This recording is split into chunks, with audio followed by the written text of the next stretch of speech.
Alexander the Great is remembered as a hero, a genius, the man who civilized the world.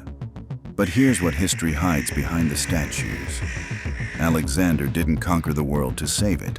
He conquered it to own it. And the trail he left behind wasn't glory, it was ash. He didn't just defeat armies, he erased cities.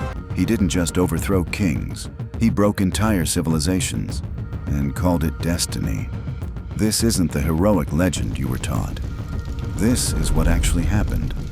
Alexander was born in Macedonia, a kingdom most of Greece looked down on. But his mother Olympias didn't raise him like a prince. She raised him like prophecy. She told him he wasn't fully human, that Zeus himself had marked him, that he was meant for something larger than life. And from the beginning, Alexander believed it. He trained under the best warriors. He studied under Aristotle, one of the greatest minds in history. But Alexander didn't just learn philosophy, he learned control. He learned how to speak like a leader. The moment we chose glory over comfort. How to inspire people. How to make men follow him even when death was guaranteed. And when his father, King Philip II, was assassinated, the world expected Macedonia to collapse. Instead, Alexander stepped forward like he'd been waiting for it. He was only 20, but he moved like someone who had already planned the future. Greece immediately sensed weakness and rebelled. They thought, he's young, he's new, he can be challenged. So Alexander answered the rebellion with a message. Not negotiation, not compromise, terror. He marched to the city of Thebes, and he destroyed it. Not just defeated, destroyed. The city was burned, its people were slaughtered, survivors were sold into slavery. Thebes was not a war, it was a warning. After that, Greece didn't resist again. They didn't follow Alexander because they loved him. They followed him because they were afraid of what happened when you didn't. Now Alexander pointed his eyes toward Persia, the largest empire on earth. And this is where the legend begins. Because the story people love to tell is, a young king defeated an empire. But the real story is darker. Alexander didn't invade Persia to protect Greece. He invaded because conquest was the only thing that made him feel alive. He crossed into Asia with around 40,000 men. That's it. A small force against the greatest empire on earth. And he won. Not because he was kind, not because he was chosen by fate. He won because he fought like a machine. When his army met the Persians at the Granicus River, he didn't hesitate. He attacked straight into the heart of the enemy. It was reckless. It should have gotten him killed, but it worked. From that moment, people stopped calling him a king and started calling him unstoppable. Then came the Battle of Issus. This was where Alexander faced Darius III, the Persian emperor himself. Darius arrived with a massive army, but Alexander's tactic was always the same. He didn't try to beat the army. He tried to break the leader. He charged directly at Darius like a spear, and Darius fled. Imagine what that does to an empire. Your king runs away. Your soldiers lose faith. Your nation fractures. That's what Alexander understood. He wasn't just winning wars. He was collapsing belief. After Issus, Alexander captured Darius's family. And this is where history tries to paint him as noble. They say he treated them with respect. And maybe he did. But respect wasn't kindness. It was strategy. Because Alexander didn't just conquer with swords. He conquered with image. He wanted people to see him as inevitable, as fate, as someone you didn't fight. You submitted to. But not everyone submitted. One city refused, Tyre. Tyre was a powerful coastal fortress sitting on an island. Alexander demanded they open their gates. They refused, and Alexander lost his mind. So he did something insane. He built a road through the sea, a massive stone bridge, a causeway connecting the mainland to the island. Thousands of men worked for months. under attacks, under fire, under death, all to reach one city. When he finally breached Tyre, he didn't just punish the leaders, he punished everyone. Thousands were executed, thousands were sold into slavery, bodies were left hanging as warnings. This wasn't conquest, this was revenge. Tyre wasn't destroyed because it was dangerous, it was destroyed because it dared to say no. And that was Alexander's real weakness, not war, ego. Then came Gaza, a city that resisted. Alexander captured it, and the governor, Battus, refused to kneel. So Alexander humiliated him. He had him dragged through the streets behind a chariot, just like Achilles had done to Hector in Homer's Iliad. Because Alexander wasn't just conquering the world, he was trying to become a myth. He wanted to be Achilles.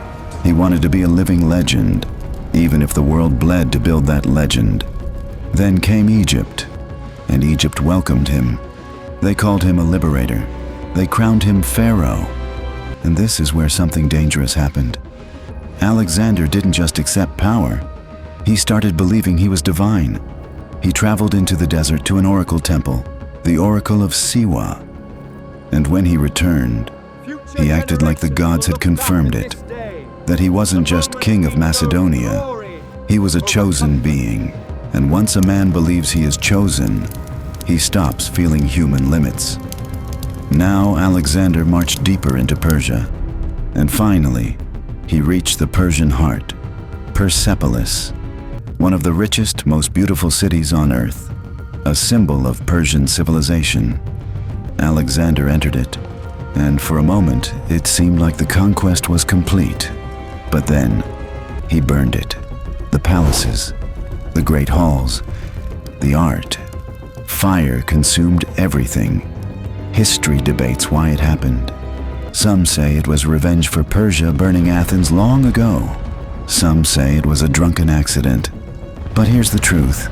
Even if it was revenge, it was still cultural destruction, a deliberate erasing of identity.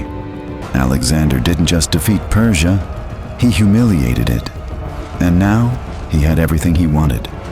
He could have stopped, but Alexander couldn't stop, because conquest wasn't his mission anymore. It was his addiction. He kept moving east, into lands no Macedonian king had ever imagined holding.